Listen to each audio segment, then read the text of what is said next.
Welcome to the Real Estate Espresso Podcast, your morning shot of what's new in the world of real estate investing. I'm your host, Victor Menashe.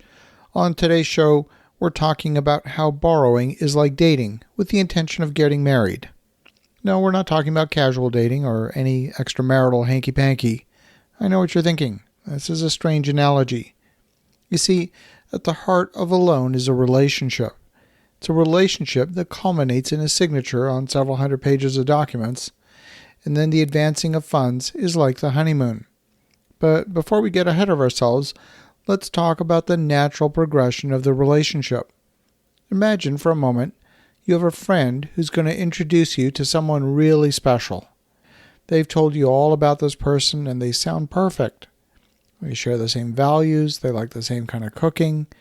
Your friend keeps passing messages back and forth between the two of you.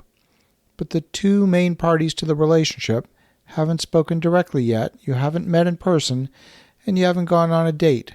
You haven't had dinner together, and you haven't been able to assess for yourself what that other person likes and dislikes. But still, your friend insists that this person is the one for you. You can stop looking right now. You've found your future spouse. Look no further. Now, in our example, your future spouse isn't really someone you're going to marry. They're your potential lender, and your friend is the mortgage broker. The broker is in the communication path between you and the lender. You haven't met the lender yet. You don't know what the lender wants. You haven't seen a term sheet or a closing checklist. Still, the mortgage broker insists that this is the perfect lender for you. Not only that, they insist that the lender is going to get you a term sheet in the next day, and they can close in just a few days. 2 weeks go by, and you still don't have a term sheet. You still haven't met the lender, and all communication has been through the broker.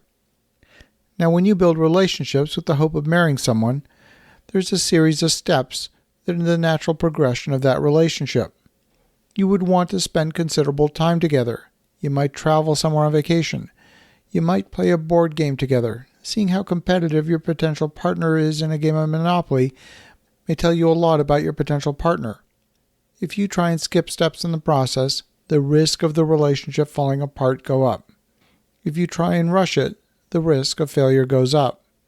I know that in certain cultures there are such things as arranged marriages, but the families act as brokers between the ones who are to be married. Here too there's a process. There's a series of steps that culminate in marriage. Now when you're contemplating a loan, the term sheet is the very first step. Upon signing of the term sheet, you're now officially dating. You're not engaged yet, that comes later. There's a whole pile of due diligence to be done. You need to find out about your partner's finances. Do they know how to manage money? Do they have good taste in food? Have you met their family? And once the term sheet is signed, there might be later down the road a commitment letter. This is the point where you're now engaged. Subject to a few more due diligence items, you're going to get married, and you're going to get the loan, and you're going on a honeymoon. There's a number of items that are expected part of the process. If one or more of those are missing, you can tell right away that you're not heading towards marriage, and you're not going to get the loan anytime soon. Maybe you finally met, and you might be dating, but you haven't met any of their family or friends. That would be a red flag for any marriage-minded relationship. Perhaps your future spouse has given you a list of values that they find important in their future spouse. If you haven't seen your future spouse's list, then how do you know you're right for each other? That's the same as the lender's closing checklist. Now, I know what you're thinking. The spousal checklist isn't very romantic, and I'll grant you the possibility that the analogy doesn't capture the romance aspect.